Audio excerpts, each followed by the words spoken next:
Welcome to my channel. இப்போ நம்ம எங்கே வந்திருக்கோம்னு பார்த்தீங்கன்னா திருமூர்த்தி மலைக்கு வந்திருக்கோம். இந்த வீடியோவில் திருமூர்த்தி மலையும் அங்கே இருக்க அமனலிங்கேஸ்வரர் கோயிலையும் பற்றி பார்க்கலாம் வாங்க. கோயில் எங்கே இருக்குன்னு பார்த்தீங்கன்னா உடுமலைப்பேட்டையிலேருந்து 22 கிலோமீட்டர் தொலைவில் இருக்குது. சிவன், பிரம்மா, விஷ்ணு ஆகிய திருமூர்த்திகளையும் ஒரே இடத்துல வழிபட முடியும். இந்த கோயிலில் இறைவன் குழந்தை வடிவில் அருள் பாலிப்பதால் இந்த இடம் சிறந்த தலமாக விளங்குது. அகத்திய முனிவர் திருமண கோலத்தை சிவனிடம் மீண்டும் ஒரு முறை காண வேண்டி சிவன் காட்டியது இந்த திருமூர்த்தி மலை.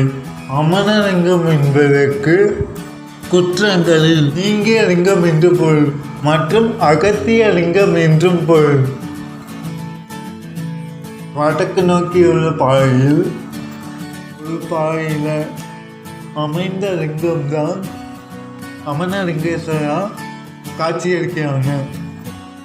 இந்த பாறையில் மும்மூர்த்திகளோட வடிவம் செதுக்கப்பட்டுள்ளது. சிவன், பிரம்மா, விஷ்ணு போன்ற மும்மூர்த்திகளாக காட்சியளிக்கிறாங்க. அது மட்டும் இல்லாமல் மேலே பஞ்சலிங்கம் அமைந்துள்ளது. இந்த மலை சுற்றுலாத்தலம் மட்டும் கிடையாது, ரொம்ப புனிதமான இடம். சிவன், பிரம்மா, விஷ்ணு போன்ற மும்மூர்த்திகளும் குடிகொண்டதால் திருமூர்த்தி மலை